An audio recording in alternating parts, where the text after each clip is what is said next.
जय सिया राम मित्रों। वनवास के समय माँ सीता प्रभु राम के चरण दबा रही थी।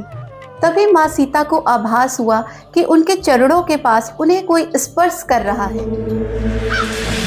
जब माँ सीता ने पलट कर देखा तो वहाँ पर एक कौवा था और माँ सीता क्रोध में खड़ी हो गई।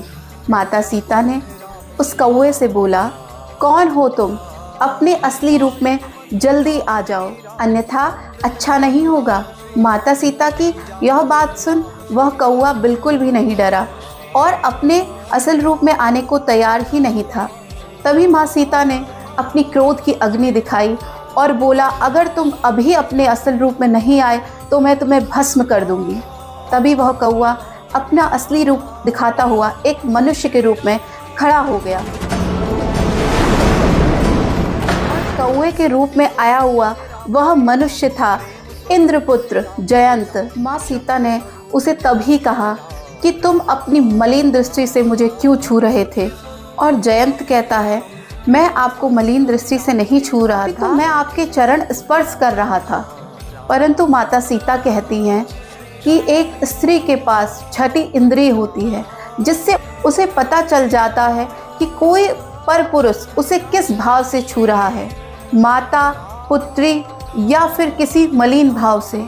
जब माता सीता क्रोध में आ जाती हैं तब जयंत अपना असल रूप दिखाता है और कहता है, क्या कर लोगी तुम? मैं इंद्रपुत्र जयंत हूँ, तुम मेरा कुछ नहीं बिगाड़ सकती और ना ही तुम कुछ बिगाड़ सकती हो और ना ही तुम्हारा ये वनवासी पति।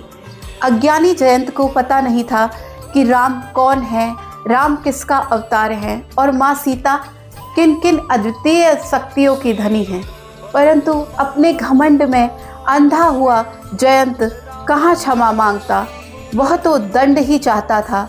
और घमंडवश जयंत कहता है, कौन है जो मुझे यहाँ दंडित करेगा? मैं नहीं मांगूंगा सीता से क्षमा। और वह प्रभु राम से कहता है, तुम्हारा घमंड नहीं गया, वन वन भटक रहे हो, राज्य तुमसे छिन गया है, परंतु तुम आज भी उसी घमंड में जी रहे हो। राम, तुम देवराज इंद्र के पुत्र से उलझने की चेष्टा कर रहे हो। बिना माफी मांगे जयंत वहां से जाने लगा। तभी राम जी उससे कहते हैं, रुक जाओ जयंत, अभी भी सीता से माफी मांग लो, अन्यथा मैं तुम्हें बहुत कठोर दंड दूंगा। परंतु जयंत प्रभु राम का हंसकर मजाक बना देता है और वहां से जाने की चेष्टा करता है। तभी प्रभु राम क्रोध में आकर जमीन में बैठते हैं और वहां से एक तिनका उठाते हैं।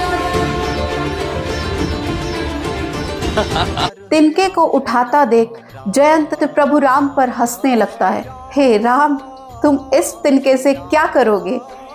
अब इस छोटे से करोगे मुझ पर?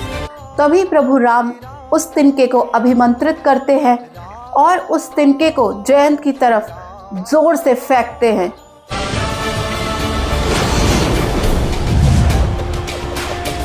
ब्रह्मास्त्र! और जाते जाते वह तिनका ब्रह्मास्त्र में परिवर्तित हो जाता है। और जयंत जैसे ही ब्रह्मास्त्र को देखता है वह डर जाता है, क्योंकि उसने सोचा भी नहीं था कि प्रभु राम जो वन वन भटक रहे हैं वो इतने शक्तिशाली हो सकते हैं कि एक तिनके से ब्रह्मास्त्र बना देंगे।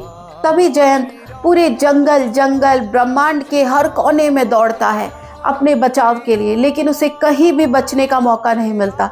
और फिर जयंत कागा के रूप में उड़ता हुआ आकर राम जी के चरणों में गिर जाता है। परंतु अगर कोई बाण छोड़ दिया जाए अपने धनुष पर वापस नहीं जाता, उसे कहीं ना कहीं लगना ही होता है। उस दिन जयंत अपने प्राण खो देता, परंतु उसने श्री राम और माता सीता से क्षमा याचना कर ली और बहुत गिड़गिड़ाया, जिसके कारण प्रभु राम जो बहुत ही दानी प्रवृत्ति के हैं उन्होंने उसको क्षमा कर दिया। परंतु छूटा हुआ बाण तो ऐसे जा नहीं सकता था। उसी पल फिर प्रभु राम ने निर्णय लिया कि वह जयंत को क्षमा कर देंगे, जीवन दान दे देंगे। राम जी कहते हैं, कुछ अपराधों के लिए क्षमा नहीं, सीख देनी पड़ती है। एक स्त्री का शील भंग करने से तो स्वयं तुम्हारे पिताजी भी ना बच सके, जो देवराज इंद्र है और सहस्त्र घाव लेकर घूम रहे। इस पाप से तुम कैसे बचोगे? तुमने मुझसे क्षमा मांगी, इसलिए मैं तुम्हारे प्राण तो नहीं हरूंगा। जिस वासना भरी दृष्टि से तुमने मेरी सीता को देखा है, जिन काम और आतुर भावों से तुमने मेरी सीता को छुआ है, उसका दंड तुम्हें अवश्य भोगना पड़ेगा। तभी ब्रह्मास्त्र आता है और जयंत का एक नेत्र भंग कर देता है और तभी श्री राम की कृपा उस पर होती है और उसके प्राण बच जाते हैं। मुझे प्राण दान देने के लिए आपका बहुत बहुत धन्यवाद प्रभु राम। अब मैं जीवन भर किसी स्त्री की तरफ मलिन दृष्टि से नहीं देखूंगा और किसी भी नारी का गलत विचार से स्पर्श भी नहीं करूंगा। मैं वचन देता हूँ कि भविष्य में फिर कभी किसी भी स्त्री के लिए अपने मन में कुविचार नहीं लाऊंगा। तभी से हर कौवे को यह श्राप मिल गया कि वह एक ही आंख से देख सकता है, जबकि ईश्वर उसे दो आंखें देता है, परंतु वह एक ही आंख से देख पाता है। दोस्तों, खास बात यह है कि ऑक्सफोर्ड यूनिवर्सिटी के जियोलॉजिस्ट भी यह मानते हैं कि कौवा एक समय में एक ही आंख से देख सकता है।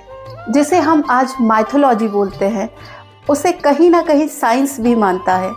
हिंदू धर्म की कहानियाँ, कथा कहीं भी झूठी नहीं है। इस प्रकार की अनसुनी कहानियाँ सुनने के लिए मेरे चैनल देवलोक कथाएं को सब्सक्राइब करें, लाइक करें और बेल आइकन दबाना तो बिल्कुल भी ना भूलें। मैं इस प्रकार की कहानियाँ आपके लिए लाती रहूँगी। नमस्कार।